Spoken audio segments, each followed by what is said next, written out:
Live show में आपका स्वागत है। और अभी अब लोग चर्चा में शामिल हैं और चर्चा कर रहे हैं बाबा विश्वकर्मा पूजा की।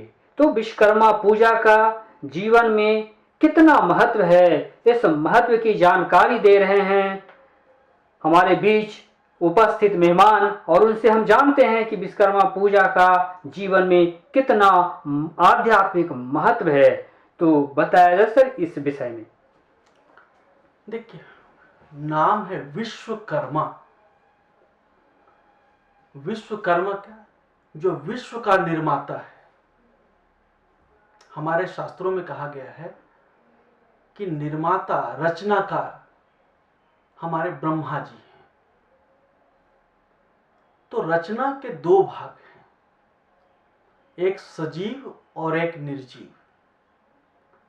सजीव रचना के रूप में हम लोग ब्रह्मा जी को देखते हैं, निर्जीव रचना के रूप में भी हम लोग ब्रह्मा जी को देखते हैं कि सारी सृष्टि की रचना उनके द्वारा की गई। जैसे सजीव की अलग अलग प्रकृति होती है, अलग अलग गुण होते हैं। जैसे मानव एक है, गौ एक है, गौरैया एक है, ये पेड़ एक है, पौधा एक है, फूल का पौधा है, सब्जी का पौधा है, ये अन्न का पौधा है। तो सबकी प्रकृति अलग अलग है। उस तरह निर्जीव पे आते हैं। क्या निर्जीव का भी रचनाकार कोई है? जी हाँ, है। ब्रह्मा तो है परमपिता, लेकिन साथ में इस निर्जीव के रचनाकार और निर्जीव को एक आकार देने वाले यही बाबा विश्वकर्मा है। इसीलिए कहा गया कर्मा, जो करता है। जो कौन करता है? जो निर्माण करता है, जो रचनाकार है।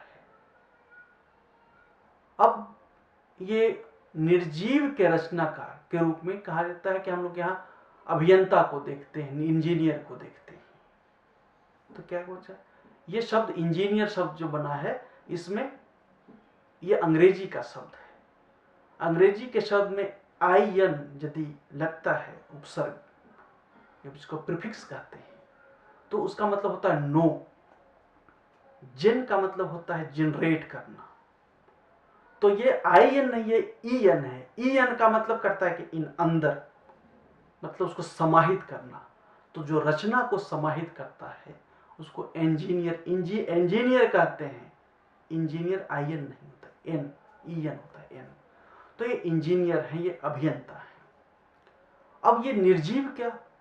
रचनाकार के लिए इसमें देवता और भगवान को पूजने की क्यों आवश्यकता पड़ी? कहते हैं कोई भी कार्य सफल होने के लिए ईश्वर का स्मरण होना करना जरूरी होता है। क्यों? क्योंकि ये विघ्न बाधा न आए। ये उनके नियंत्रण में है, उनके चालक हैं, उनके संचालक हैं, उस निर्जीव निर्माता के संरक्षक हैं। निर्जीव के निर्माण में जो आजकल मशीन है, जो यंत्र हैं, जो टूल्स हैं, उनके निर्माण में मुख्यतः लोहा का प्रयोग होता है। इसलिए लोहार को हम लोग कहते हैं कि हमारे इंजीनियर, हमारे विश्वकर्मा के रूप हैं। दूसरा, लकड़ी का काम है, उनको भी कहते हैं हम लोग कि निर्माता है, रचनाकार है। दूसरा, नाई का काम है, उसको भी हम लोग निर्माता। कि विश्वकर्मा के अलग अलग रूप हैं। एक लोहा की यदि बात आती है तो लोहा से संबंधित विश्वकर्मा पूजा में यंत्रों का पूजा करते हैं, विश्वकर्मा भगवान को याद करते हैं। तो लोहा की एक प्रकृति है। जैसे धातु कई सारे हैं, एक सोना है, चांदी है, लोहा है, तांबा है, पीतल है। सबकी प्रकृति अलग अलग है, सबकी प्रकृति एक सी नहीं है। इसी से संबंधित दिन को जोड़ा गया है। जो कहते हैं शनिवार को लोहा, सजीव में कहते हैं सम्मी के पेड़ पे शनि का वास है। जैसे लोहे में, निर्जीव में शनि का वास है। क्यों? क्योंकि निर्जीव का भी कोई निर्माता है, इसको भी सेव, इसको प्रकृति देने वाला कोई है, इसका भी संरक्षक कोई है। तो शनि का वास है और इसके संरक्षक, इसके निर्माण के कहते हैं कि अधिकारी यही बाबा विश्वकर्मा है। इन्हीं की कृपा से एक कार्य होता है, इसीलिए विश्वकर्मा पूजा हम लोग करते हैं। यदि विश्वकर्मा पूजा का व्यापकता के रूप में देखा जाए तो क्या उस दिन बाबा विश्वकर्मा का अवतार का दिन है। लोग कहते हैं अवतार का दिन है, लेकिन दिन अलग अलग हो सकता है। जिसे इस 17 सितंबर को हम लोग मनाते हैं हर साल। और एक व्यक्ति ने हमसे प्रश्न किया था, उस प्रश्न को मैं यहाँ स्पष्ट कर देना चाहता हूँ कि जैसे हर साल 17 सितंबर को ही क्यों मनाया जाता है, ये तो हिंदू रीति नहीं है। जैसे संक्रांति 14 जनवरी को ही क्यों मनाया जाता है, ये मकर संक्रांति। मेष संक्रांति 14 अप्रैल को ही क्यों मनाया जाता है। तो जो सूर्य रीति से है उसको लोग हिंदू रीति नहीं मानते हैं। मैं यहां स्पष्ट फिर कहना चाहता हूं, ये कलयुग है। कलयुग में भविष्य पुराण लिखी, जिसको आदित्य पुराण भी कहते हैं कलयुग के परिप्रेक्ष्य में। तो कलयुग में आदित्य का अति महत्व है। आदित्य कौन है? 12 आदित्य हैं। ये सभी आदित्य के पुत्र हैं। कश्यप इनके पिता हैं, विष्णु उनमें से एक आदित्य हैं। क्यों? क्योंकि जब भी इस सृष्टि के संचालक आदित्य हैं, तो जब भी इस सृष्टि के संचालन में व्यवधान और विघ्न पैदा करता है तो एक स्वयं एक आदित्य बन के आते हैं।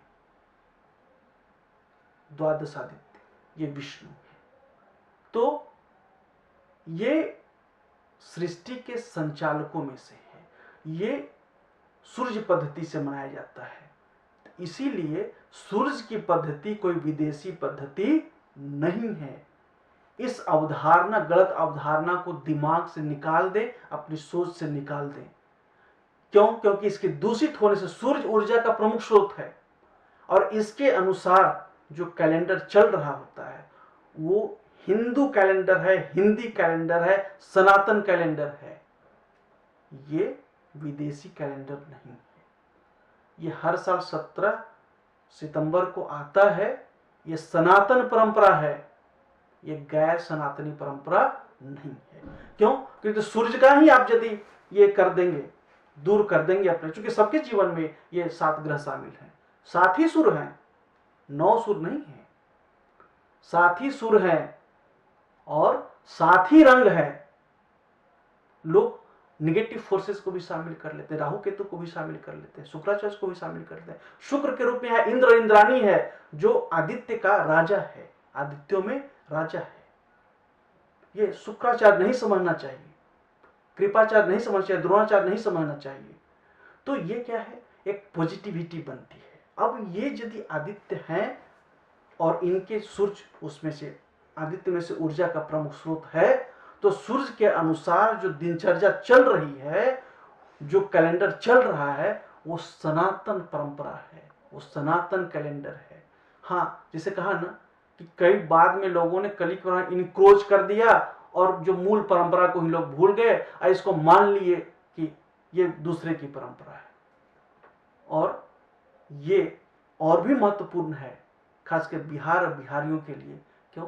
क्योंकि छठ पूजा मनाते हैं, ये आदित्य का आवाहन करते हैं, आदित्य की पूजा करते हैं।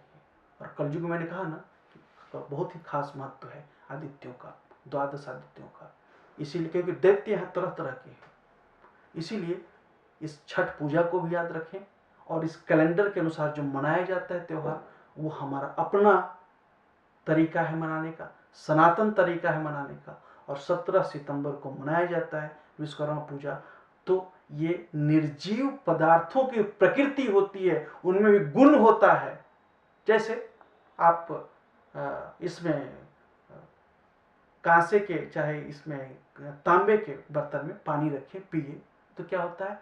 उसमें थोड़ी सी कब्ज होती है, जिसको कि ये शिकायत होती है ना, घबरा जाने की, हड़बड़ी में जाने की, लूज मोशन हो जाने की, जिसमें जल्दी जल्दी कहते हैं कि ये हम लोग मेडिकल की भाषा में कहते हैं कि ये अल्सरेटिव कोलाइटिस की शिकायत हो जिनको, इस तरह की, तांबे के बर्तन में पानी पीना चाहिए।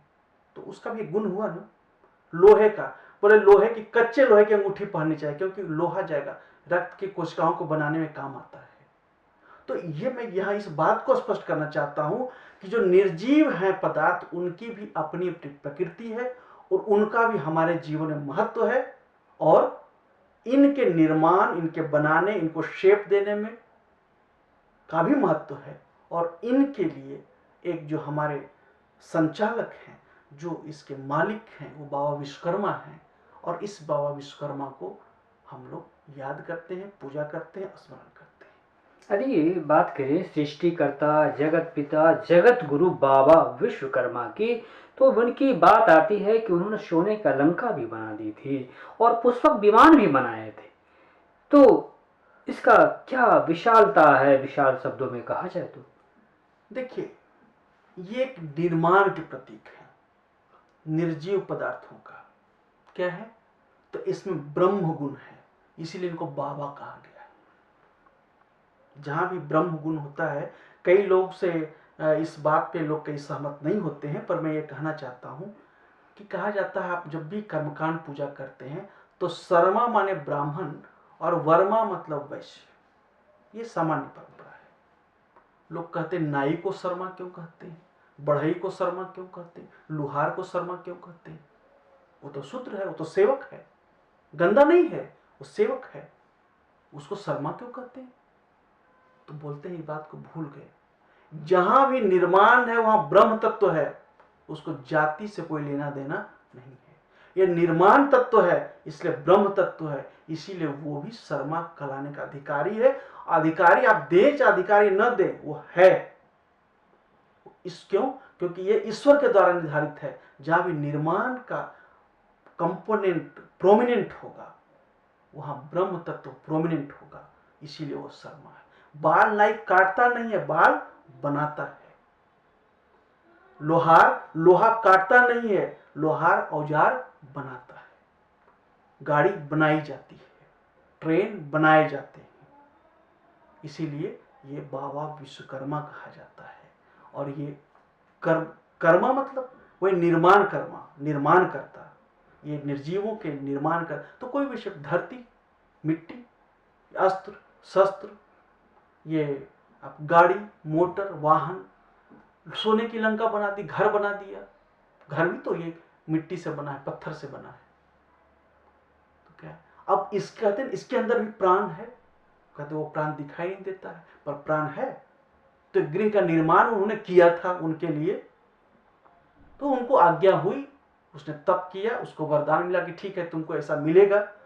आज्ञा हुई विश्वकर्मा भगवान को, ब्रह्मा की आज्ञा होती है, कभी विष्णु की आज्ञा होती है, कभी शिव की आज्ञा होती है, तो निर्माण कर देते हैं उनके लिए जैसा आज्ञा होती है उनको ऐसा बना देते हैं। तो ये तो उनका गुण है, इसीलिए तो बाबा विश्वकर्मा कहते हैं। इसलिए है, मान्यता ये भी है कि उन्हें कला और ज्ञान का देवता भी कहा जाता है। तो इसे किस रूप में देखते? तो कला के तो देवता है ही। निर्माण क्या है? कलाकारी है ना, एक शेप देना। जैसे लोहा का एक टुकड़ा है, क्या है? लोहा का गुण तो है, पर कलात्मकता तो नहीं है। अलग कलात्मक शेप देना लोहे से। अब जैसे कृषि के औजार बना देना, लोहे से ट्रैक्टर बना देना, लोहे से कार बना देना, लोहे से ट्रेन बना देना, कलात्मकता ही तो है, और क्या है? तो इसलिए कला के देवता तो है। और ज्ञान का देवता? ज्ञान का देवता क्यों? बनाने के लिए ज्ञान तो चाहिए ही ना। बिना ज्ञान के, बिना बुद्धि के आप कैसे बना पाएंगे? आप कौन सा शेप देना है, कैसे शेप, ये आपकी सोच में आनी चाहिए ना। ये सोच कहां से आएगी? ज्ञान के द्वारा ही तो आएगी। इसलिए कला और ज्ञान के देवता हैं, माने जाते हैं और माना जाना चाहिए भी। डॉक्टर सुनील जी से हम लोग चर्चा कर रहे थे, बाबा विश्वकर्मा का दिन आने वाला है और 17 सितंबर को विश्वकर्मा पूजा मनाया जाना है। तो मैं ये चाहूँगा कि आप अपने भक्तों को क्या आप संदेश देना चाहेंगे विश्वकर्मा पूजा के अवसर पर? विश्वकर्मा जी के जो भक्त हैं, मैं उनके लिए संदेश देना चाहता हूँ, क्योंकि मानव मानव है, मानव के स्थूल शरीर में बहुत सारे लिमिटेशन हैं। इसलिए भगवान बाबा विश्वकर्मा है, उनकी पूजा की जानी चाहिए। लेकिन पूजा की जानी चाहिए, इनका उपयोग होना चाहिए, इनके द्वारा निर्माण की हुई वस्तुओं का, इनका गलत उपयोग नहीं होना चाहिए। गलत चीज़ों का, जिसमें हिंसा जिससे फैलती हो, जिससे प्रदूषण फैलता हो, उस तरह के चीज़ों का निर्माण नहीं किया जाना चाहिए। और यदि निर्माण किया भी जाना चाहिए तो इस तरह की चीज़ नकारात्मक सोच के व्यक्ति के हाथ नहीं लगनी चाहिए। मैं ये संदेश देना चाहता हूँ जनता को। पूजा पद्धति में भी ध्वनि प्रदूषण, वायु प्रदूषण, वातावरण का प्रदूषण न हो या कम से कम हो, इसका ध्यान रखें, इसका ख्याल रखें। शिक्षा का यही मतलब है, मैं इस बात को फिर कहता हूँ, ज्ञान का यही मतलब है, शिक्षा का यही मतलब है। शिक्षा का मतलब ये नहीं है कि अपना भौंडापन दिखाएं, शिक्षा का मतलब यही है कि आप अपने वातावरण को सुरक्षित रखें, आप अपने ज्ञान का सदुपयोग करें, निर्माण का सदुपयोग करें, और बाबा विश्वकर्मा ऐसी आपकी विवेक दें, सदविवेक दें, गलत विवेक न दें, ऐसी बाबा विश्वकर्मा से हमारी ये कामना है, ऐसी हमें आशा है। तो डॉक्टर सुनील जी से अभी चर्चा हो रही थी बाबा विश्वकर्मा का जो दिन आने वाला है, विश्वकर्मा पूजा, उस पर खास बातचीत चल रही थी डॉक्टर सुनील जी से। उन्होंने कई आध्यात्मिक बातों को उन्होंने बताए जो हमें जीवन में उतारनी चाहिए, और जो उन्होंने संदेश दिए हैं उस संदेश को भी जीवन में अपनाना चाहिए। अब चर्चा को आज हम लोग यहीं पे विराम देंगे, और उन्हें भी मैं अपने स्टूडियो में आने के लिए उन्हें धन्यवाद करूंगा। आपको बहुत बहुत धन्यवाद डॉक्टर सुनील जी। नमस्कार और धन्यवाद। And press the bell icon